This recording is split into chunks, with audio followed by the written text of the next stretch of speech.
ഒരു ജോലി അന്വേഷിച്ചു വന്നതാ. അമ്മയെ കണ്ടാല് എവിടെയെങ്കിലും ഒരു ജോലി ശരിയാക്കി തരുമെന്ന് കേട്ടു. ഇതാ എന്റെ സർട്ടിഫിക്കറ്റ്.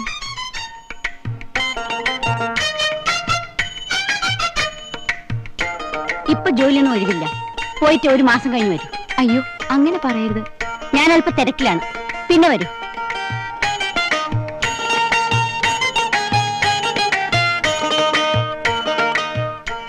ഇവിടെ ഇരിക്കാം. തിരക്ക് കഴിഞ്ഞ് പുറത്തു വരുമ്പോ ഒന്നുകൂടെ പറഞ്ഞു നോക്കാം.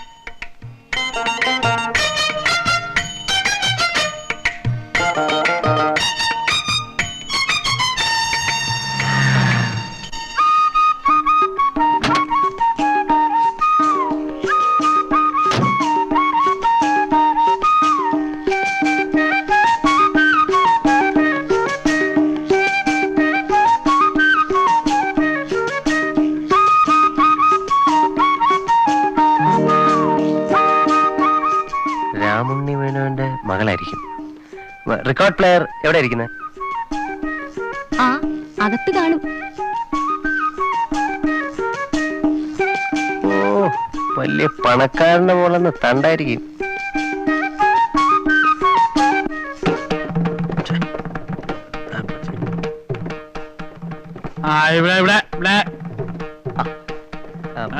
Gopalakrishnan, daffodil electricals. വേഗം പോവാ.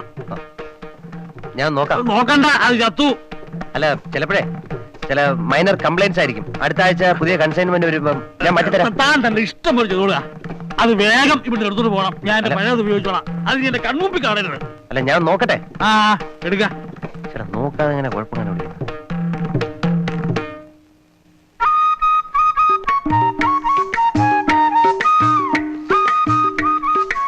പോട്ടെ, ഞാൻ പോട്ടെ.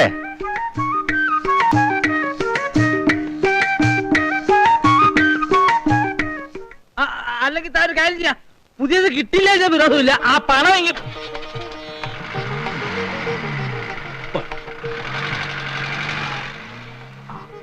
ഇതാണ് പട്ടണത്തിലുള്ളവരെ വിശ്വസിക്കരുത് വിശ്വസിക്കരുത് പറയുന്നത്. ഒക്കെ കളിപ്പാ. നമസ്തേ. നമസ്കാരം. എന്താ? ഒരു ജോലി അന്വേഷിച്ചിറങ്ങിയതാ. ഇവിടുത്തെ അമ്മയെ കണ്ടാല് ഒരു ജോലി കിട്ടുമെന്ന് കേട്ടു. കൊച്ചിനോട് ആരാ ഇതൊക്കെ പറഞ്ഞു? അവര് വിചാരിച്ചാൽ ഒരു ചുക്ക് നടക്കാൻ പോണില്ല. അതറിയാം, പക്ഷെ സാറ് വിചാരിച്ചാല്. എന്താ അത്? എന്റെ സർട്ടിഫിക്കറ്റ്സ്.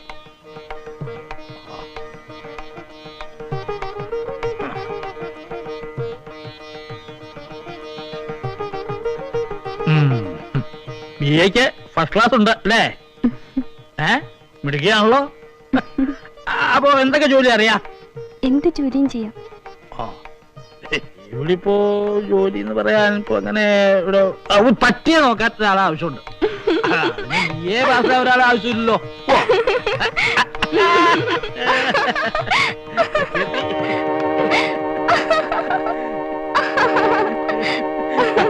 അപ്പോ വേറൊരു ജോലി എന്ന് പറയാൻ കുട്ടി, ഞാൻ പറഞ്ഞില്ലേ തൽക്കാലം ഇവിടെ ഒഴിവൊന്നുമില്ലെന്ന്. കുട്ടി പൊയ്ക്കോളൂ. സാറ് പറഞ്ഞു. ആ, സാർ അങ്ങനെ പലതും പറയും. അതുകൊണ്ടാ പറഞ്ഞത് കുട്ടി പൊയ്ക്കോളൂന്ന്. ദാ, ആ കുട്ടി പൊയ്ക്കോളൂ.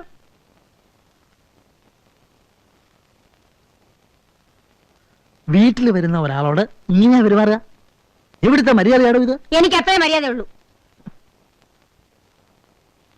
പാവം കുട്ടി. അത്ര പാവാണെങ്കിലേ പാതി സ്വത്ത് എഴുതിയും കൊടുക്ക്. ആ, ചിലപ്പോ കൊടുത്തുന്നിരിക്കും. എനിക്കറിയാം കൊടുക്കുമെന്ന്. നിങ്ങളുടെ മനസ്സിരിപ്പ് നല്ലവണ്ണം എനിക്കറിയാം. ഞാനേ ശങ്കരമംഗലത്തെ പെണ്ണ. 3 കുട്ടിയാനപ്പുറത്ത് നിറച്ചും സ്വർണവും പണമായിട്ടാണ് ഞാൻ ഇവിടെ വന്നത്. എന്റെ വീട്ടില് ഇപ്പോഴും ചോദിക്കാനും പറയാനും ആളുണ്ട്. ഇപ്പൊ ഞാൻ അത്രേ പറയുന്നുള്ളൂ. കണ്ടില്ലേ, ഇങ്ങനെ ഒരു ഭാര്യ ഉണ്ടായ തീർന്നില്ലേ കഥ? നമ്മൾ സന്മനസ് കൊണ്ട് ചെയ്യുന്നതൊന്ന്, അവർ ധരിക്കുന്നത് മറ്റൊന്ന്. ഇപ്പൊ കണ്ടില്ലേ?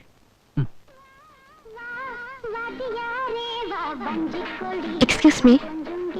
യെസ്, മുതലാളി ഒന്ന് കാണണം. അകത്തുണ്ട്. Thank you. அடியாத்தி வஞ்சிக்கொடி என் கொஞ்சங்களே ഇഷ്ടപ്പെടി എന്നെ കട്ടിപ്പൊടി അടങ്ങിയാച്ച് നാനാച്ച്. May I coming sir? Yes come in. അല്ലേ ഇതാരാ? ഇരിക്കൂ, ശരി. ഈ റെക്കോർഡ് പ്ലെയറിന്റെ കാര്യത്തിനല്ലേ കൊടുത്തയക്കാം ഉടനെ. അതല്ല, ഞാൻ ഒരു ജോലി അന്വേഷിച്ചു വന്നതാണ്. പിന്നെ ഈ രാമുണ്ണി മേനോന്റെ മകൾക്ക് ജോലിയോ? സാറിന് തെറ്റിപ്പോയി. ഇല്ല, ഒന്നും പറയണ്ട, എനിക്കെല്ലാം മനസ്സിലായി. ഇപ്പോഴത്തെ പെൺകുട്ടികളുടെ എല്ലാം ഒരു ഫാഷനാ. വീട്ടിൽ എത്ര പണം ഉണ്ടെങ്കിലും സ്വന്തമായിട്ട് അധ്വാനിച്ച് കുറച്ച് പോക്കറ്റ് മണി ഉണ്ടാക്കുന്ന രസമല്ലേ? ഞാൻ വെരി ഗുഡ്. പിന്നെ ഈ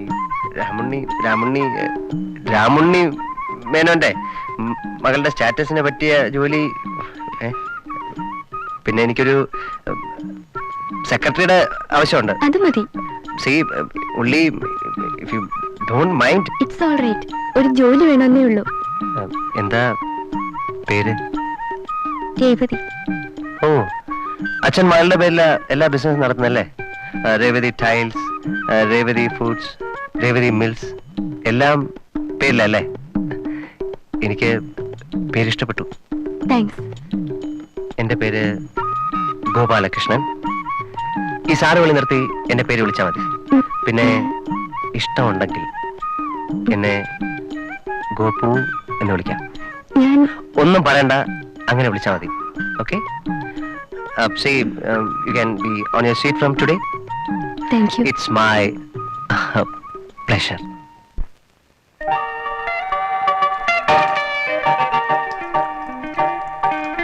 ദേ, കളിക്ക നോക്കിടാ. ദേ, ഇത് നമ്മുടെ പുതിയ പട്ടിയാ.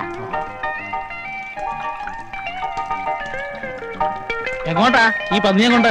പന്നിയൊന്നുമല്ല, പട്ടിയാ. കണ്ണുണ്ടൂടെ? ഞാൻ പട്ടിയോടാ ചോദിച്ചത്. ഭാര്യയാണെന്ന് പറഞ്ഞ എന്തും പറയാനൊന്നും വിചാരിക്കണ്ട. അത് ശരി. ഈ പട്ടി ഉൾപ്പെടെ പലരുടെയും ധാരണ താൻ എന്റെ ഭർത്താവും ഞാൻ തന്റെ ഭാര്യയാണ്. കേട്ടോടാ? ഞാനാ ഭർത്താവ്. ഇവരുടെ പെരുമാറ്റം കേട്ട് തെറ്റിദ്ധരിക്കണ്ട. എനിക്കൊന്നും വേണ്ട, അന്നെ ജോലി നോക്കിയാ മതി. വലിയ തമാശ കേട്ടതുപോലെ. കണക്കെട്ടി പെട്ടി.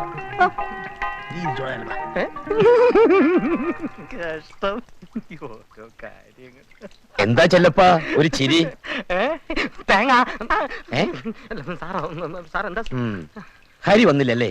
ഇല്ല, ബോംബെയിൽ ഒരാഴ്ചത്തെ കൂടെ പണിയുണ്ട്. ഞാൻ മേനനതെത്തുനിന്ന് കാണാൻ വന്നതാ.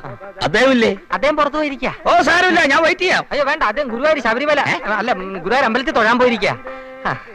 അയ്യോ, അങ്ങനെയാ? അപ്പോ ഇന്നിന് വരില്ല? ഇനി നാളെ വരൂ. എന്നാലൊരു കാര്യം ചെയ്യാം, ഞാൻ നാളെ വരാം. നാളെ വരുമോ? ഓ പിന്നെ നാളെ വരാതിരിക്കാൻ പറ്റുമോ? കിളവന് തുപ്പാങ്ങേണ്ട ഒരു സമയം. ബാക്കിയുള്ളവനെ തൊലച്ചിട്ടേ ഇയാൾ ഈ ലോകം വിടുകൊള്ളായിരിക്കും.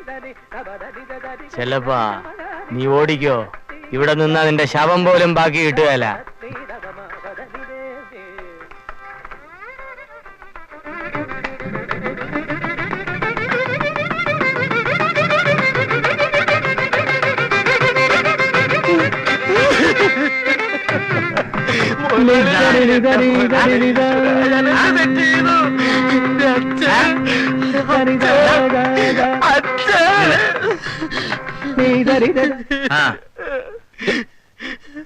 കാര്യം പറ. എന്റെ അച്ഛൻ നിനക്ക് അച്ഛനുണ്ട്, സംഭവിച്ചു. ഇപ്പൊ എന്താ പ്രശ്നം? മരിച്ചു. ഇപ്പൊ ആള് വന്നിരുന്നു. എനിക്ക് മുതലാളി ഒരു 1000 രൂപ തരണം. ഞാൻ ജോലി ചെയ്ത് തീർത്തോളാം. നീ വിഷമിക്കാതെ. നീ ഒരു മോനിലേ ഉള്ളൂ. അപ്പൊ വേഗം ചെല്ലുക, ഇല്ലേ കാര്യങ്ങളൊക്കെ കുഴപ്പത്തിലാവും. ഞാൻ പോയാലും കുഴപ്പമാകാനുള്ളതെല്ലാം കുഴപ്പമാവും. 1000 രൂപ.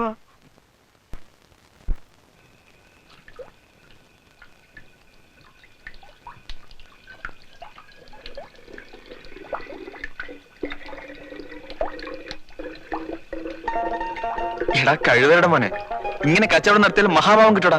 ഒരല്പം ഭാവം കിട്ടാത്ത ജീവിതം എന്ത് ജീവിതമാശാനെ? മന്ത്രിസഭ മാറുന്നതിനേക്കാൾ സ്പീഡിലാ സാധനങ്ങളുടെ വില വരുന്നത്. എന്നാൽ അതനുസരിച്ച് പശുവിന്റെ പാല് വിടുവോ? അതുമില്ല. ജീവിക്കാൻ പിന്നെ എന്ത് ചെയ്യും? അത് പോട്ടെ, ആശാൻ പറഞ്ഞത് എന്താ? പ്രേമല്ലേ? നീ എങ്ങനെ പച്ചയ്ക്ക് ചോദിക്കാതെ എനിക്കൊരു ഇത്. ഏത്? ഞാൻ ഏറ്റു. പിന്നെ കമ്മീഷൻ ഇല്ലാത്ത പരിപാടി ഇല്ല. ഓക്കെ. പുള്ളിക്കാരത്തേക്ക് ജോലിയൊക്കെ കിട്ടിയാൽ ഹാപ്പി ആയിട്ടിരിക്കുമല്ലേ? ഇതാണ് കാര്യം പറയാൻ കറക്റ്റ് സമയം. നാളെ കാര്യം പറയുന്നു, സമ്മതം മേടിക്കുന്നു, പിന്നെ കല്യാണം.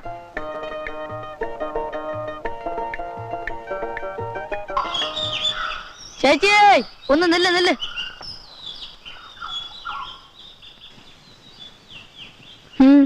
ജോലി കിട്ടിന്ന് കേട്ടു. എനിക്കൊരു കാര്യം പറയാനുണ്ട്. എന്താ കാര്യം തന്നാ കമ്മീഷൻ തരണം. എന്താണെന്ന് പറയൂ. ഒരു ജോലിയായി താമസിക്കാൻ ഒരു വീടുണ്ട്. ഒരു പെണ്ണിന് എന്താ വേണ്ടത്? എന്താ?